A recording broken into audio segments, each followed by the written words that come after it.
Hello বন্ধুরা, তোমরা সবাই কেমন আছো? আশা করি সবাই ভালো আছো। আমার আরও একটা ভিডিওতে তোমাদের সবাইকে জানাই স্বাগত। আজকে বৃহস্পতিবার, আজকে রান্নাবান্নার কিছুটা আয়োজন তোমাদের সাথে শেয়ার করব। আচ্ছা, তোমরা এই সবজিটাকে কে কী বলে ডাকো অবশ্যই কিন্তু আমার কমেন্ট বক্সে জানাবে, আর জানাবে তোমরা কিভাবে এটাকে রান্না করো। এই সবজিটাকে তো আমরা কুশি বলেই ডাকি।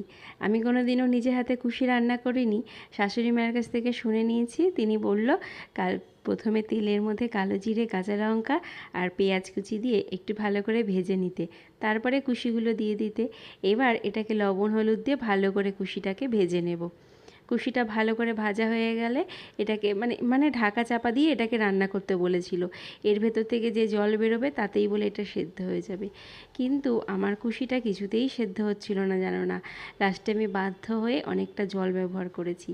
জল দিয়ে ঢাকা চাপা দিয়েও কুশিটা খুব একটা জুত আমি করতে পারিনি কিন্তু, জানো না। শাশুড়ি মাকে কারণটা জিজ্ঞাসা করাতে তিনি বলল আমার কুশিগুলো একটু বুড়ো হয়ে গেছিলো, আর আমি একটু মোটা মোটা কেটে ফেলেছিলাম এই জন্য।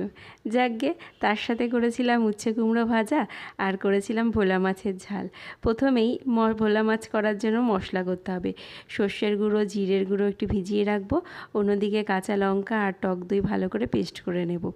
মাছে লবণ হলুদ মাখিয়ে মাছগুলোকে ভালো করে দুপিঠ লাল করে ভেজে নেব। ভোলা মাছের এই ঝালটা খেতে আমার ভীষণ ভাল লাগে, জানো না। মাছগুলো আমার লাল লাল করে ভাজা হয়ে গেছে। এই মাছ ভাজা তেলেই দিয়ে দেব কালো জিরে আর সামান্য পরিমাণে চিনি ফোড়ন। বেশ, চিনিটা যখনই গলবে তখনই দিয়ে দেব কুচানো পেঁয়াজ, খুব সামান্য পরিমাণে কিন্তু। পেঁয়াজটাকে বেশ লাল লাল করে ভেজে নেওয়া হয়ে গেলেই এর মধ্যে দিয়ে দেব আগে থেকে করে রাখা মশলার পেস্টটা। দিয়ে এর মধ্যে এক এক করে হলুদ গুঁড়ো, লঙ্কার গুঁড়ো, স্বাদ অনুযায়ী লবণ দিয়ে মশলাটাকে ভালো করে কষিয়ে নিতে হবে কিন্তু। দেখো আমার মশলা থেকে কতটা তেল বেরিয়েছে। মশলা কষানো হয়ে গেলে এর মধ্যে দিয়ে দেব মশলার বাটি ধোয়া জল, আর দেবো আর একটু পরিমাণে জল। দিয়ে জলটা ফুটে উঠলেই মাছটা দিয়ে দেব। মাছটা বেশ 5 থেকে 7-8 মিনিট, ওই 10 মিনিট মতন ফুটিয়ে নিলেই ওপর থেকে ধনেপাতা ছড়িয়ে দিলেই রেডি হয়ে যাবে আমার এই ভোলা মাছের ঝালটা।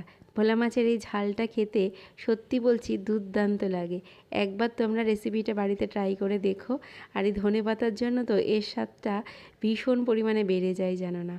আমার ভিডিও ভালো লাগলে একটা লাইক, কমেন্ট, শেয়ার অবশ্যই করে দিও।